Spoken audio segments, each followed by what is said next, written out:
Hola, muy buenas noches, Candelaria. En esta ocasión tenemos un invitado muy especial. Es el presidente de la Asociación Peruana de Consultores Políticos, el magíster Marco Torres Paz. Bienvenido, maestro. Gracias, Cristian. Gracias por la bienvenida. Un placer estar nuevamente en Colombia y primera vez en Cali, la sucursal del cielo. La sucursal del cielo, maestro. Bienvenido a Cali. Es una ciudad que está ubicada en el occidente colombiano, es una ciudad que se caracteriza mucho por su cultura, por el tema de la salsa. Es una ciudad muy alegre y que al mismo tiempo vive algunas situaciones difíciles, pero los caleños y en general los vallecaucanos nos caracterizamos por un alto espíritu de resiliencia. Hemos sido capaces de superar muchas situaciones como región, como pueblo, y hoy queremos invitarlo, lo hemos invitado para hablar un poco sobre el tema de cómo escoger a los candidatos. En Candelaria, nuestro municipio, que es un municipio vecino de acá de Cali, estamos ya entrando en la temporada política, estamos ya entrando en la temporada donde los candidatos empiezan a aparecer para mostrar sus propuestas, donde los candidatos quieren conquistar ese voto de confianza del elector. Y quisiéramos empezar por preguntarle, maestro, ¿cuáles serían las recomendaciones principales que le daría usted a los ciudadanos a la hora de escoger un candidato? Bueno, es una gran pregunta, ¿no? Y yo quisiera un poco invertir el sentido, un poco, porque acuérdate que nosotros nos dedicamos a la consultoría política. Correcto. Entonces, generalmente siempre estamos dándole tips, siempre estamos dándole consejos a los políticos y a los partidos de que se conecten mejor con los ciudadanos. Y es parte de lo que voy a hablar mañana en el tercer Congreso Mundial de Marketing Político que va a ser aquí en Cali, ¿no? Y es algo que venimos observando desde ASPECOT, desde Perú, que es lo siguiente, que la mayoría de candidatos, Cristian, nacieron en el siglo XX, son centennials, y la mayoría de votantes son millennials. Es decir, la mayoría de votantes que acá en Colombia, me imagino, tienen 17, 18 años, que son los que van a ejercer el voto el próximo año, 2019. Ahorita me imagino que hay muchos chicos que están en el secundario y mañana tienen DNI y el próximo año van a votar. Correcto. ¿Y qué es lo que pasa? Hay una desconexión entre el político tradicional del meeting, el superhombre, el superman, el orador que habla en el meeting, en la plazuela, versus una juventud que cada vez está más desarraigada de la política, ¿no? Una juventud que odia a los políticos, que odia a los partidos, en general no se siente identificado con ellos, y voy a características que creo que se parecen mucho en otros países, latinoamericanos, etc. Que es el siguiente. Si nosotros le preguntamos a un padre o una madre de familia por su hija de 17 años o su hijo de 18, que de pronto le dice, mamá, papá, me voy de campamento. Y le dice el papá, oye, pero yo no te doy permiso. No, yo no te estoy pidiendo permiso, te estoy informando que me voy. Ese es el votante que hay ahora. Autónomo, que no le gusta que le pisen el poncho, que no le gusta que le marquen la agenda, laico, no cree mucho en la religiosidad, independiente, migra cada vez del Facebook al Instagram y después al Snapchat porque no le gusta sentirse vigilado por los mayores. Y es un votante cuyas características intrínsecas difieren mucho del político tradicional y de los partidos políticos tradicionales de nuestros países. Entonces, el reto de los partidos y los políticos es cómo conectar con este nuevo votante. Cómo hacer que no marquen viciado, que no escriban un poema de Neruda, o simplemente, como sé que aquí en Colombia el voto es voluntario, simplemente cómo moverlos de su casa, de su cama al centro de votación. En Perú, digamos, la cosa es un poquito más ligera porque el voto es obligatorio. Y hay una multa de 80 soles, que es aproximadamente $25 por no ir a votar. En Perú el voto es obligatorio. El voto es obligatorio, pero por eso y hay multa, miren ustedes esa diferencia que hay entre la ley de un país y otro. Y con esa multa, digamos, tú no tienes un sticker en el DNI, no puedes cobrar un cheque, no puedes hacer varios trámites, no puedes vender una propiedad, así te limita mucho, pero igual la gente va a votar por la multa, pero eso no significa que necesariamente te vote a tu partido o al candidato de tu preferencia. Entonces, en el fondo, el problema es el mismo. Ahora planteo el sentido inverso, más acercándome a tu pregunta, es decir, ¿cómo hacemos que los candidatos se escojan mejor? Y hay, no sé si la ley colombiana lo permite, el tema de las internas en los partidos. Sí, es Yo legal aquí yo le digo al vecino de la Candelaria, al vecino de Cali, de que escoja al amigo, a la persona que es más cercana a su vida cotidiana, a su día a día, que entiende sus problemas, que no aparece solamente en época electoral, sino que está permanentemente preocupado por su problemática. Porque otra de las características que hay en los nuevos electores y en estos nuevos tiempos del siglo XXI es de que el votante valora mucho ya no al líder electrónico, al líder que aparece en las pantallas, sino a alguien cercano como la vendedora de papa, camote del mercado, como el enamorado, la enamorada, el amigo del barrio, con el que se toma una cerveza, es decir, con el que está metido en su tejido social. O sea que es importante que los candidatos generen esa cercanía con la comunidad. Exacto. Sigue siendo importante. Exacto. Esa cercanía, y quizá hoy más que antes, ¿no? Meterse en esa vida cotidiana, ¿no? Los votantes ya no creen mucho en el político paracaidista, ¿no? Que aparece solamente en época electoral, ¿no? Y que después cada 4 años se recicla y vuelve, ¿no? No, creen en alguien que esté, lo que siempre hablamos, ¿no? La campaña permanente, ¿no? Que está ahí permanentemente reunido, tomándose un tinto, de pronto hablando, conversando de día a día, ¿no? Ahí tocó usted un término que para mí es muy importante y son los candidatos paracaidistas, esos que aparecen en el momento de la coyuntura política. En Candelaria tenemos varios de esos especímenes, por así decirlo. Personajes. Bueno, son gente que aparece solamente en la temporada electoral, generan un ruido, generan una idea de que están en campaña y después hacen unas negociaciones. Yo quiero que usted, maestro, le cuente al elector qué tan dañino es ese tipo de candidatos. Coincido contigo, es muy dañino, pero lo interesante es que los públicos y la gente poco a poco se va dando cuenta de eso. Por eso te digo que en la escogencia del elector, el elector sabe que lo que aparece en su parrilla, lo que aparece en el menú, lo que aparece en la boleta, en la papeleta electoral, yo creo que ya muy poco, cada vez menos come cuento, porque es cada vez un votante más informado. Lo que hay que hacer desde los medios de comunicación, desde las redes, es procurar ese voto informado, esa educación del voto, y ya en el planteamiento de las tácticas, las estrategias, vuelvo a reiterar, es meterse ese tejido social y no aparecer. Yo siempre pongo este ejemplo para resumirlo, tus palabras, ¿no? A uno cuando va a Miami ve esos delfinitos que están con la pelotita que hacen ti, ti, ti, ti, ti, ti, ti, ti, ti, y luego dan 2 segundos y luego se caen. Eso sí, hacen una cosa y, pum, y luego desaparecen. Y es un show, lo que usted quiere decir. Exacto, un show efímero, de corta duración, y que ya cada vez tiende menos a funcionar.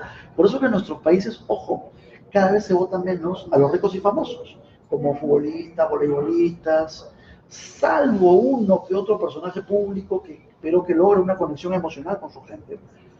Pero cada vez tienden, para seguir con tu metáfora, a estas criaturas, a estos especímenes, yo creo que son especímenes en extinción, cada vez más. O sea que el elector cada vez busca unos candidatos que tengan unos valores que apunten más hacia la seriedad, que apunten más hacia una carrera social. Y hacia el compromiso. Hacia el compromiso. Hacia el compromiso, ¿no? Es decir, de pronto tú puedes, digamos, para hablar en términos de Cali, ¿no? En tu cierre de campaña poner un grupo de salsa. Pero si la gente te vio que estuviste permanentemente llevando agua, llevando comida, llevando ayuda social, en Navidad, en el Día de la Madre, en campaña escolar, no en época electoral, sino permanentemente, va a tomar bien ese show de salsa y te va a votar. Entonces, no es que la gente vote porque le montaste el show, sino que es la cereza de todo un proceso de la torta. Al contrario, si montas un show, pero sin haber hecho un trabajo previo de base, la gente va a ver el show porque quiere ver a Nietzsche, a la misma gente, o al cantante de moda, o al Maluma imitador, pero no vota por ti. Y ahí los candidatos se hacen un autoengaño, porque gastan muchas sumas de dinero en montar un espectáculo, y al final la gente vota por otro. Correcto. Dentro del ejercicio de la campaña política, vemos que los candidatos hacen muchas propuestas o muchas promesas. ¿Cómo hace el elector para darse cuenta cuando un candidato está prometiendo cosas que no va a cumplir? Ahí tengo un spot que he traído que es un ejemplo de Santa Cruz de la Sierra, Bolivia, donde un candidato que le gustaba mucho Batman dice, no, yo te voy a dar viaje a Cancún, fiesta de promoción, título, propiedad, matrimonio, bautizo, divorcio, todo gratis. Y un poco la farsa, ¿no? No, yo creo que la gente cada vez tiende más a aterrizar. No leemos que ahora con las tecnologías, con las redes sociales, los chicos incluso están más conectados y comparan con otras realidades. Y yo digo, es cada vez más difícil el margen de error, cada vez la gente está más conectada, ¿no? La gente está cada vez más informada. Es muy difícil que coman engaños de hace 40, 50 años, ¿no? Que solía pasar en nuestras políticas tradicionales de nuestros países. Correcto. Ahora pasa algo y es que el elector debe enfrentarse también a las maquinarias políticas. Entonces, dentro de la coyuntura política, ve uno candidatos que están apoyados por esas maquinarias políticas y ve uno candidatos que no tienen todo ese apoyo. Entonces ve uno una guerra muy descompensada. ¿Qué opina usted acerca de los candidatos que cuentan con el apoyo de las maquinarias? Yo he seguido de cerca ese concepto, que es un concepto muy colombiano, el tema de la maquinaria, pero tú corrígeme si estoy equivocado. Estaba yo analizando la elección de que hizo a Duque presidente. Correcto. No en la segunda vuelta, sino en la primera. Corrígeme, estuvo Fajardo, de la calle, Petro, y el otro Vargas Lleras, ¿no? Y la prensa internacional hablaba, no sé si Vargas Lleras o el otro, creo que tenía la maquinaria, entre comillas. Sí, se hablaba mucho y se decía que ya viene la maquinaria, que ya llega la maquinaria, que ya viene, y al final no cayó. Y al final la gente decantó por otros factores y fue el fracaso de las maquinarias. Te lo digo viéndolo desapasionadamente desde afuera. Okay. Ahora, sí intuyo que eso es una elección presidencial de otra naturaleza a una elección local, donde la maquinaria sí tiene una presencia más fuerte en los pueblos pequeños. Yo creo que ahí debe haber una mutua convivencia, ¿no? Es decir, son males necesarios de la política. Un argentino, un maestro amigo, me decía que la política es como el ladrillo. Cuando tú construyes un ladrillo, le pones piedra, le pones barro, le pones agua y le pones la bosta del caballo para que amalgame, es decir, lo bueno y lo malo. Okay. Es decir, hay mucha gente, por ejemplo, en el Perú había una ley antidádivas y ya no se puede regalar a la gente cosas que valgan más de 20 soles, es decir, que no valgan más de $5. En campaña. Entonces ha producido un desapego en la gente, porque la gente siempre dice, oye, y ahora vienen con la mano vacía, ¿no? El pobre, al menos en campaña se ve que le caía algo, una cocina, una refrigeradora, una licuadora, y ahora no hay nada. Aquí en Colombia, aunque está prohibido dar ese tipo de dádivas, es una realidad y se maneja mucho. Y la gente te pide. Y la gente lo pide. Y sobre todo en los sectores sociales organizados como los clubes del mar, el club de vaso de leche, son los primeros en recibir del político A, de B, de C, de recién, el frijol, el arroz, de todo, y al final votan por quien quieren al final. Eso no te garantiza ni siquiera fidelidad, porque yo no hablo de la población, sino de algunos líderes sociales también que comercializan sus supuestos apoyos a plataformas políticas, ¿no? Hay de todo en este Valle del Señor. ¿Cómo desincentivar esa mercantilización del voto? ¿Cómo cree usted que en una democracia se puede desincentivar ese tema de la compra de votos? Yo le cuento, maestro, que aquí en Colombia el tema de la compra de votos, aunque es delito, es una realidad y es una práctica muy común en las elecciones, sobre todo en las elecciones locales, que son las próximas que vienen. ¿Cómo cree usted que se puede desincentivar ese tema de que el elector diga, bueno, yo no vendo mi voto? ¿Cómo considera usted que se puede manejar ese tema? Yo creo que ese es un reto de las nuevas generaciones, ¿no? Conforme los electores vayan cambiando, van a ir cambiando las prácticas políticas. Pongo el ejemplo de los estudiantes de comunicación social en el Perú. Imagino que el fenómeno es muy parecido en Colombia. Por ejemplo, tú habrás visto, por ejemplo, en los pueblos del interior o las grandes ciudades, que había cierta prensa que se compra. Que el político va, le da un dinero y dice para que hable bien o para que no hable mal, o para que no te critique. Entonces, muchos de los que ejercían esa práctica mala periodística son gente que no había pasado por una universidad, sino que gente empírica, antigua, digamos, ¿no?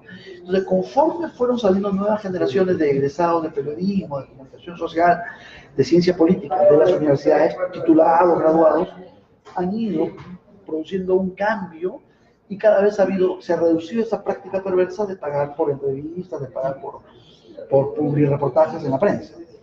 Y yo pienso de que algo puede suceder en el elector si es que el nivel educativo va subiendo, a medida que el elector es más informado, vas desactivando, mejor dicho, esa práctica perversa de la compra de votos. La ecuación es muy simple, es como la trigonometría. A un elector más informado, menor nivel de manipulación. Al contrario, a menor información, mayor grado de manipulación. Entonces, maestro, usted lo que quiere decir es que cuanto mayor informada esté la comunidad, va a tomar mejores decisiones. Exacto. Entonces, miren, eso es una recomendación que, pues, no, hombre, no es nada nuevo, pero es como lo que estamos tratando de hacer nosotros desde Vive Candelaria, incentivar que los candelareños estemos mejor informados para tomar mejores decisiones en la coyuntura política. Queremos saludar a Mario Fernando Benavides Figueroa, que nos está aquí saludando. Y bueno, maestro, continuamos. Dentro de las dinámicas políticas que hay aquí en Colombia, hemos visto que los partidos políticos han perdido como ese papel protagónico frente al elector. Aquí en Colombia ha pasado algo muy interesante y es que, por ejemplo, el presidente viene por un partido muy nuevo, un partido que fue creado hace apenas 4 o 5 años y hemos visto cómo el elector cada vez tiene un interés menos partidista.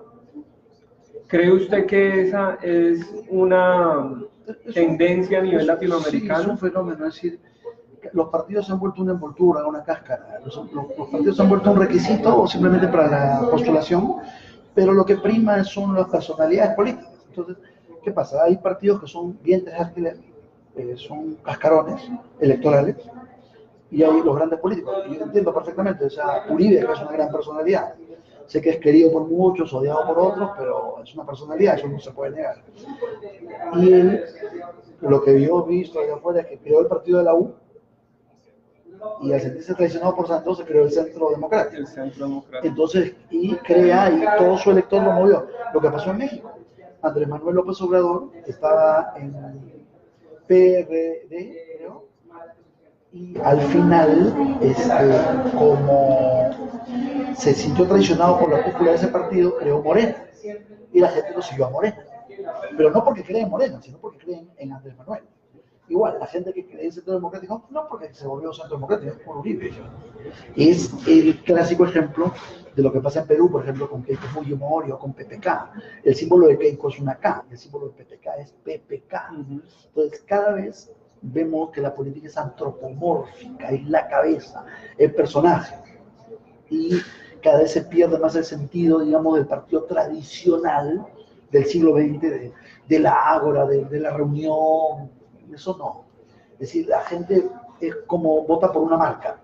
Así como tú eliges Coca-Cola, eliges Pepsi, votas por una marca, ¿no? ¿Qué recomendación le daría usted a esos candidatos que no cuentan con el apoyo de un partido político o que son candidatos de oposición que se enfrentan a las maquinarias y que de pronto no cuentan con un alto volumen de recursos o una estructura muy fuerte, muy amalgamada? ¿Qué recomendaciones le daría usted a esos candidatos para que irrumpan en el escenario democrático? Entiendo, si son Robin Hood, es decir, que tienen el discurso que le robo a los ricos para a los pobres y tengo todo en contra, lo que tienes que hacer es alianzas. Y AMLO, por ejemplo, Andrés Manuel en México, que era muy resistido, al final tuvo que juntarse con sectores que tú decías aparentemente, guácala, qué feo, pero tenía que ganar. Incluso pacta con un sector del PRI que le manejó todo el tema electoral. Es decir, digamos, es muy romántico decir soy independiente y voy contra la corriente, pero no ganas. tienes que hacer alianzas en las listas de regidores, en las listas de concejales, en las listas de alcaldías, en las listas de senadores, en las listas de diputados, y saber un poco, el arte de la política cristiana es eso, es que el fucsia se junta con el verde con el negro con el azul, y van dialogando y van conversando. Quizá de pronto no te gusta algo de la lista de él, y de pronto a él no le gusta algo de lo tuyo, pero al acercarse al pactar, van limando y agrandando su espectro electoral. O sea que podríamos afirmar que cuando hablamos de una oposición que no se encuentra en gobierno, sino que es una oposición que apenas se está forjando, la única salida para que se consolide es que logren unir fuerzas. Pero obviamente la alianza se da antes de la elección, pero mientras lo que se puede hacer es un gran marketing político, un gran marketing electoral, detectar los targets, detectar los públicos objetivos a donde quiero llegar y trabajar en ello, ¿no? Entonces quiere decir que cuando te sientas en la mesa de negociación, ya no te sientas como un enanito, sino te sientas como algo más grande y tienes más nivel de negociación. Correcto. Porque si la maquinaria te ve muy pequeño, te aplasta, pero si la maquinaria te ve grande, te respeta y pacta contigo. Okay. Maestro, para finalizar, un mensaje para esos electores que usted viene del Perú, pero resulta que Latinoamérica se parece mucho, las problemáticas de los países latinoamericanos son muy similares. Entonces, usted como consultor peruano, ¿qué recomendación le daría al ciudadano candelareño, que es una clase de elector muy sencilla? El candelareño es un tipo de persona muy humilde, muy trabajadora, muy preocupado por su familia. Quisiera como pedirle para finalizar una recomendación para esos ciudadanos que en este momento quieren tomar una decisión de darle su voto de confianza a algún candidato, pero que en los últimos ejercicios políticos del municipio, pues hay muchos que se han sentido desengañados. ¿Qué recomendación le daría usted a ese elector? Lo que hemos venido tocando en la entrevista, que procuren informarse mejor, que amplíen su red de información, que comparen otras realidades con otros municipios, que por ejemplo, que al municipio que le instalaron el agua, la luz, la energía, el gas, que vean cómo lo hicieron, que si hubo coimas, si no hubo coimas, si hubo corrupción, si no hubo corrupción. Es decir, y en esto ustedes juegan un papel muy clave, programas como el tuyo, de acercar, de educar a la gente. Y todo está, como repito, en esta ecuación de que a mayor nivel de información, menor grado de manipulación. Es decir, al estar mejor preparados y mejor informados, van a comparar con mejor criterio y no se van a dejar engañar por estos políticos mentirosos. Entonces, mire, ahí lo estamos viendo. Para poder combatir a estos políticos que de pronto no tienen muy buenas intenciones, la mejor herramienta que podemos tener nosotros como ciudadanos es tener una posición más activa, más crítica, no tragar entero, buscar un poco qué hay detrás de esos candidatos, qué hay detrás de esas propuestas, y definitivamente tenemos en los jóvenes esa nueva esperanza de que haya un cambio a nivel político local, de que haya una nueva forma de pensar, para que también haya una nueva forma de elegir y no sigamos como municipio cayendo ante las mismas maquinarias, porque esa es la parte que definitivamente no nos ha servido como territorio, y lo hemos visto los resultados en Candelaria. Entonces, para finalizar, maestro, pues agradecerle muchísimo por acompañarnos aquí. Esperamos en algún momento volvernos a encontrar. Sé que nos encontraremos en algún lugar del mundo. Y a ustedes, candelareños, muchas gracias por acompañarnos. Esperamos que este pequeño programa les haya gustado. Esperamos que lo compartan y que empecemos a generar una dinámica dentro del municipio y empecemos a generar un debate político para que tengamos una próxima administración enfocada en los verdaderos problemas del territorio y enfocada en los ciudadanos y en su gente. Muchísimas gracias y que tengan una muy buena noche.